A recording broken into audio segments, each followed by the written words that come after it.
Test 5. You will hear a number of different recordings, and you will have to answer questions on what you hear. There will be time for you to read the instructions and questions, and you will have a chance to check your work. All the recordings will be played once only. The test is in 4 sections.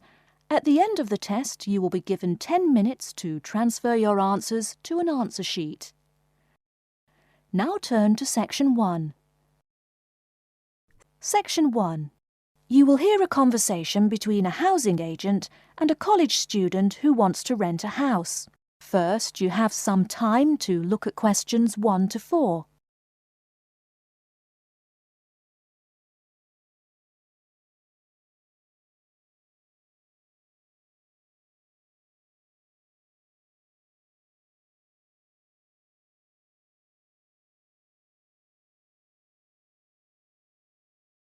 You will see that there is an example which has been done for you. On this occasion only, the conversation relating to this will be played first. Good afternoon and welcome to Habitat Hunters. You must be Joseph. Yes, that's right. You said on the phone that I could come by at 2 o'clock. Sorry, I'm a little early. No problem at all. In Calgary's market, you have to move fast if you want a good apartment. Actually, I'd settle for almost anything. I've been here 10 days and the hotel is ruining me. My father has me on a strict budget. Sit right down here now, sir. Let's talk a little about the places before we go have a look. Now, we have 4 apartments available. OK. Could you tell me more about those 4 apartments? Sure. The first one is on Beatle Road, just a block off campus. It's a 3-bedroom with a bathroom and a living room and a great Italian restaurant right next to it. The agent says that the first apartment is a 3-bedroom apartment with a great Italian restaurant right next to it. So, restaurant has been written in the space. Now we shall begin. You should answer the questions as you listen, because you will not hear the recording a second time. Listen carefully and answer questions 1 to 4. Good afternoon and welcome to Habitat Hunters. You must be Joseph. Yes, that's right. You said on the phone that I could come by at 2 o'clock. Sorry, I'm a little early. No problem at all. In Calgary's market, you have to move fast if you want a good apartment. Actually, I'd settle for almost anything. I've been here 10 days and the hotel is ruining me. My father has me on a strict budget. Sit right down here now, sir. Let's talk a little about the places before we go have a look. Now, we have 4 apartments available. OK. Could you tell me more about those 4 apartments? Sure. The first one is on Beatle Road, just a block off campus. It's a 3-bedroom with a bathroom and a living room and a great Italian restaurant right next to it. How much? Well, it's $435 a month, including internet and utilities. OK, that sounds reasonable. Any drawbacks to the house? There's a really big garden, but it hasn't been taken care of over the years and is just too big to clean up nicely. That sounds OK. Tell me about the next option. The other 3-bedroom apartment is on Oakington Avenue on campus. It is right near the building where you have classes, and the kitchen and living room are newly furnished. Wow, that sounds like a pretty good option. Well, it is a cool apartment, but since it's a dormitory, the living room, bathroom, kitchen and washing machine are all shared. It would be nice not to have to buy living room furniture, though. And how much is this one? $400 per month for a bedroom with an air conditioner. For a bedroom without an air conditioner, you would pay less, $340 for it. Yikes. Even with the air conditioner, it sounds really inconvenient to have to share facilities. I'll never cook if I have to walk down the hall to use the kitchen. Yeah, that's true. Before you hear the rest of the conversation, you have some time to look at questions 5 to 10.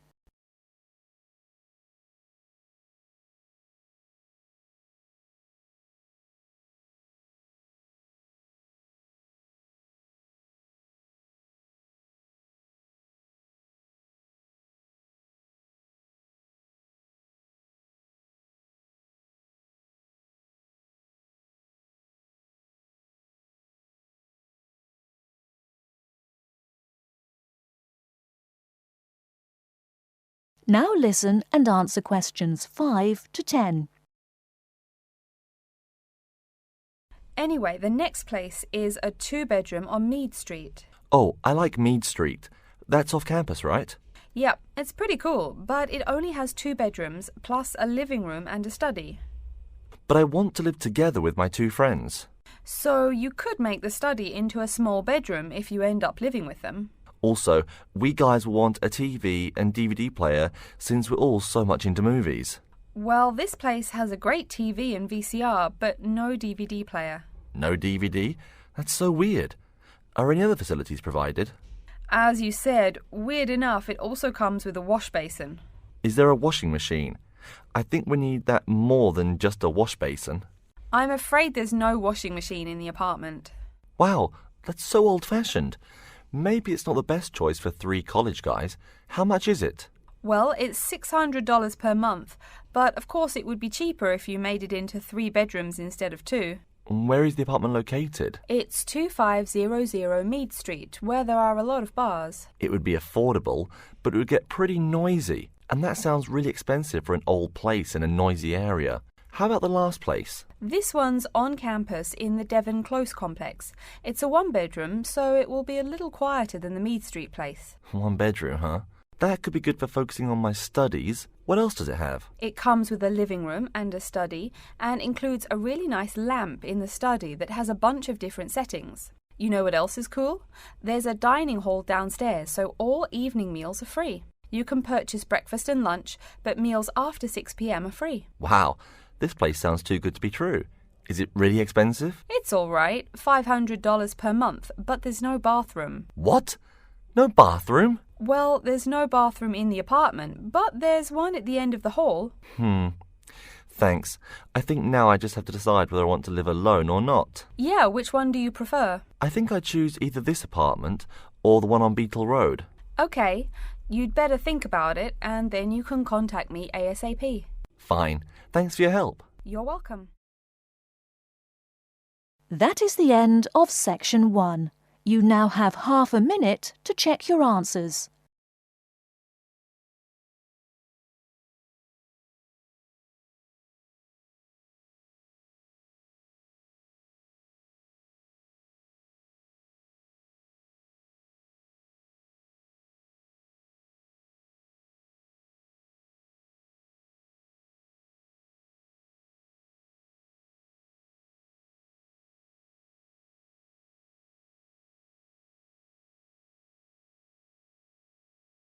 Now turn to Section 2. Section 2. You'll hear a talk about the waste collection in Baltimore. First, you have some time to look at questions 11 to 15.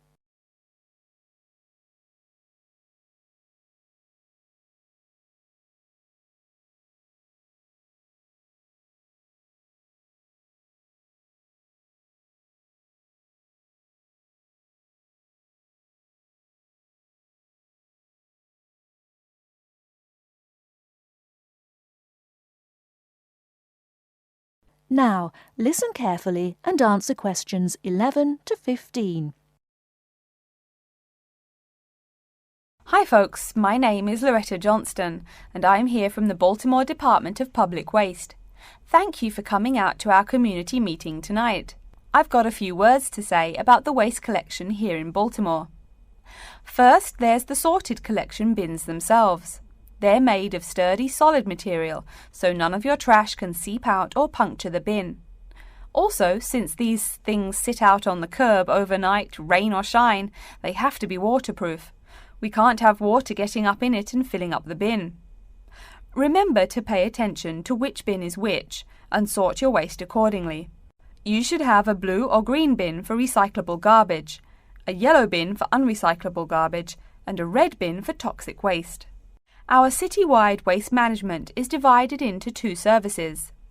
The first is commercial waste collection, or trash collection from buildings. The majority of building waste is paper, which goes in the blue or green bins. You'll notice in your office buildings there are signs that warn you not to overfill these bins. All that paper adds up, and an overflowing bin is infinitely harder for collectors to carry to the truck and empty. Aside from paper, another large source of building waste is metals. Metals such as tin and aluminium can be put in the yellow recycle bins, but metals like lead and copper should be disposed of in the red bins. These heavy metals are harmful to the environment and exacerbate our city's existing pollution problem. That's about all the information you need for building waste. Moving on to the second service, household waste collection is probably what you primarily think of when you think of what we do here. Many of the same guidelines apply, the sorting is the same, etc. Please remember to keep garbage like kitchen waste in a plastic bag. It makes collection easier and lessens the abominable rotten trash smell.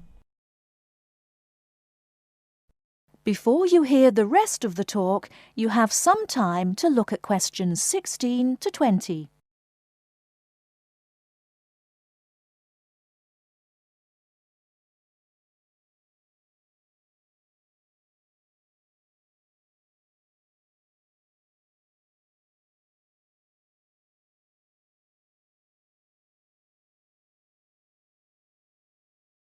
Now listen and answer questions 16 to 20.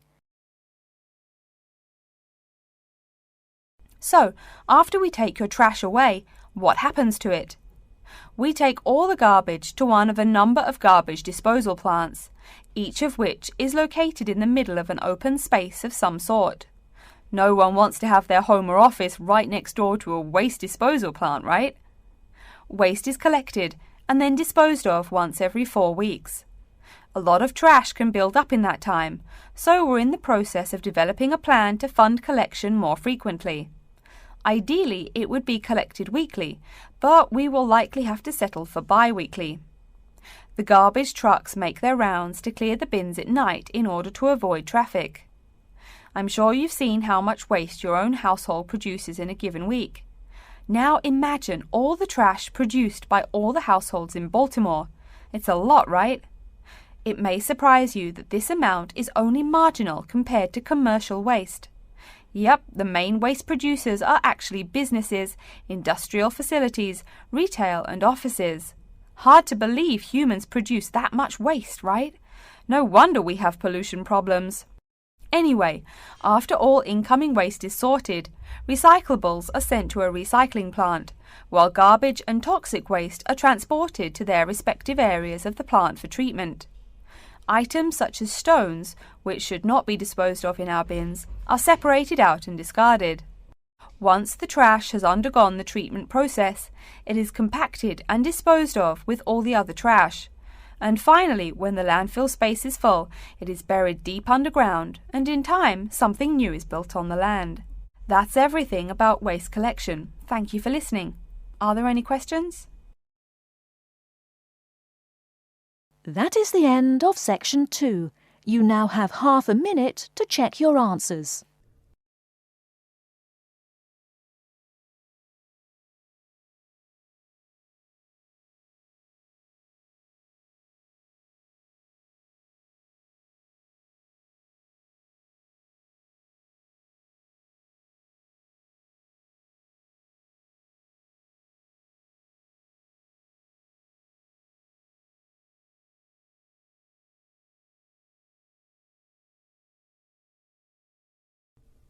Now turn to section 3. Section 3. You will hear a student called Julie talking to her classmate named Ricky about a new essay that Professor Johnson assigned. First, you have some time to look at questions 21 to 24.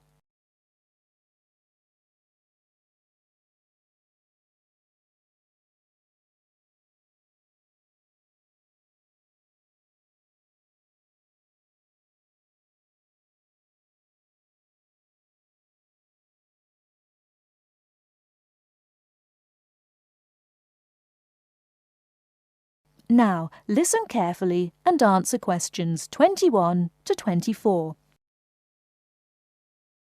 Hi, Julie, it's Ricky. Hi Ricky, how are you? I noticed you weren't in psychology today. I'm feeling sick, so I didn't go to school today. Would you mind telling me what I missed in class? Sure thing. I'm sorry you're not feeling well. Anyway, we spent most of the class talking about a new essay that Professor Johnson assigned. You need to choose one of the bold headings from the note system and research it. Wow, I picked the wrong day to miss class, huh? You sure did. Could you tell me the specific requirements of this paper? Sure. You need to find scientific research that supports your claim as one of your references. It can be from some of the case studies we discussed in class, or you can find your own. Or even better, you can conduct your own research. I'm sure that would get you an A. Have you decided what you're going to do yet? Also, where are you getting your references? Yeah, I'm going to research facial recognition by infants. I've already found a few experiments in scientific journals. That would probably be a good start for you. There are tons of journals in the library. Great idea, thanks. I'm considering writing my essay on the effects of one of the psychotropic drugs we talked about in class. I'm sure there is lots of stuff about it on the internet. Are we allowed to use information from the internet? Sure, you can use that as long as it's not your main source for information. You'll probably want to cite some of the experiments we went over. Good idea, thanks. I'm going to try to find some information from a bunch of different sources. Before you hear the rest of the talk, you have some time to look at questions 25 to 30.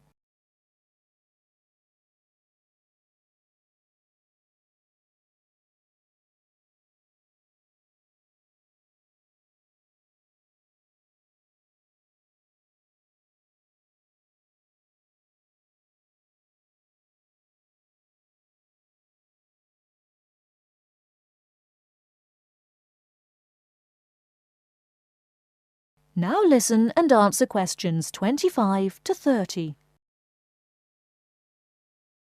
Are there any specifications on how the essay should be written? Yeah, Professor Johnson wants it double-spaced. It should be between 6 to 10 pages long. 6 to 10 pages? That's so much. Oh, it's going to take forever. I know, the whole class groaned when he said that.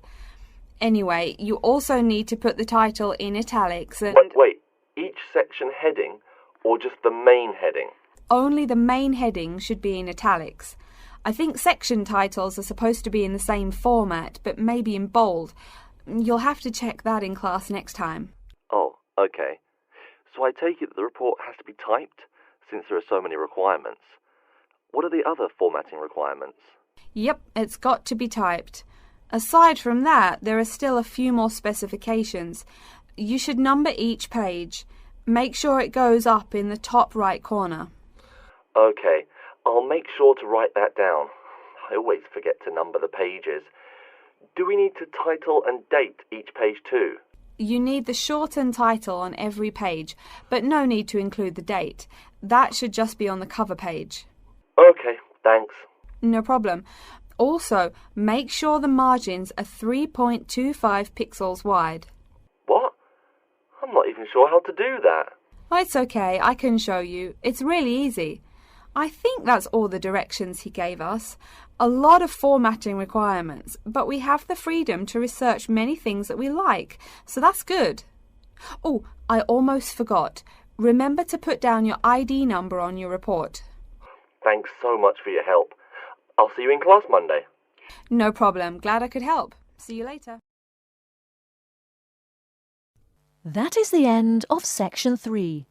You now have half a minute to check your answers.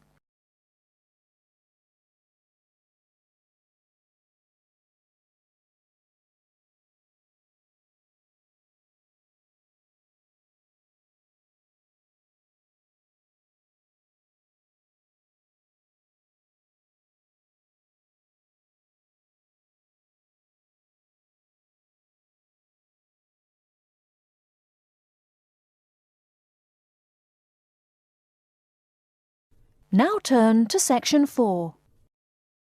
Section 4. You will hear a lecture on environmental science. First, you have some time to look at questions 31 to 40.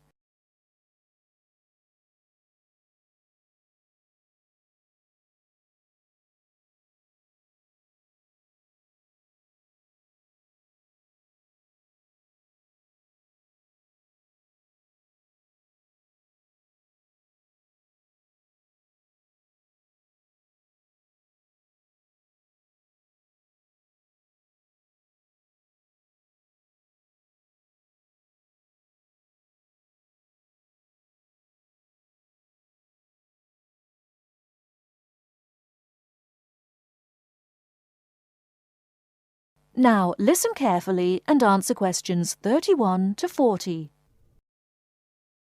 Good morning and welcome to yet another lecture in environmental science. I don't think I'm telling you a secret when I mention that water is a big worry here in Australia. The stuff is scarce. Perhaps that's why we drink so much beer, eh? Seriously though, a safe and reliable source of water is one of the great concerns of people everywhere. Moreover, as the world population grows, the pressure on existing water supplies grows greater and greater. Think about it. Our economic system demands that there be more and more consumers. The growing number of people has been tied to climate change, including droughts. So more people means less water. But our economic system demands a high birth rate. Forget about oil. Soon enough you will see wars for water. Mark my words. But today I'm going to confine my remarks to Australia. As noted already, here down under the water supply is extremely scarce. The only drier continent is Antarctica, and remember, no one really lives there anyway. Moreover, in recent years, the wind patterns have changed. Rain that used to fall on the country now falls out to sea hundreds of miles to the south. Now, when I speak of people needing water, most of you probably think of drinking. Certainly everyone needs water for drinking, but surprising as it may sound, drinking is not anywhere near being the main use for water. Most water is actually used for washing. When you take a shower, you probably use well over 100 litres of water. Every time you flush your toilet, that's about 8 litres, but most people drink no more than 2 litres or so per day. So, where to get water? It could be obtained from rainwater, but often rainfall consists of other harmful pollutants that evaporated with the water. In fact, acid rain, an intense example of this, causes harmful effects on the wildlife of the habitat on which it falls. Water from underground could also be used, though it is more difficult to contain and often must go through an extensive cleansing process. The purest water is found in rivers, creeks, lakes and dams. And, sad to say, Australia has precious few of these. Really, how many of your hometowns have rivers? Year-round rivers, I mean. The soil tends to be sandy, so water soaks into the ground. Many places are rocky too, so 87% of the rainfall is lost to evaporation. That's almost twice the evaporation rate in my native Canada. Speaking of rain, we already heard how rainfall is diminishing here in Oceania. The quantity itself isn't the only problem either. Going back to the problems with obtaining rainwater, a further problem is that rain is a useful source of water only if air pollution is fairly mild. Again, you're in a situation where you can't win. You need water where most people live. People tend to build cities where rainfall is adequate, but then modern cities tend to feature polluted air, which renders the rain far less easily usable. Okay, let's take a look at the table here. You'll see it showing the relative pollution of rainfall in the world's cities. The more people, the dirtier the rain. This is becoming a huge concern for people in the West who want their water to be pure and safe. Though reliable drinking water is important everywhere, the concern in the West is reflected in all the government regulations and political campaigns aimed at solving this problem. In contrast, there are not as many demands made on the governments in Asian and African cultures to improve the water, as their focus is on other issues. Now, whatever the source of water, we can never afford to forget that all water is highly vulnerable to contamination. Whether we're getting it from the ground, from bodies of water or rainfall, it is susceptible to a variety of toxins. In fact, that's why we clean it before using it. Water carries with it filth and dirt. This problem shows up in a number of different ways. As humans and all other animals need water to survive, it's no surprise to us that one of the most important domestic uses of water is for drinking. Yet, if you have old-fashioned lead pipes, you may slowly be poisoning yourself by drinking that nice clear water. The industrial pollution, farm chemicals and leaky landfills are well-known sources of contaminants as well. So what is being done to ensure we Australians a safe and steady supply of drinking water? There are a lot of initiatives that make admirable efforts to remedy this issue. We'll be talking about this when we meet again on Thursday, but as a preview, I can tell you that so far the amount of real solutions that have been produced is not nearly adequate. Traditionally, we've been very free in this country. That means that every person and every province tend to go its own way. So the mechanisms for water management are, in a word, insufficient. To begin seeing how this is so, I want you to read something before our next class. Though a lot of previous data on water usage and water management are inconclusive and have thus caused quite a concern, we can learn a lot from the contents of reports written on the subject. The basis for the government's water policy is the 1989 White Paper reporting on water use, present and future. If you compare the numbers offered in the paper with those in the text, you'll find that the report is rather untrustworthy. Truth being told, I'm being too kind when I say that.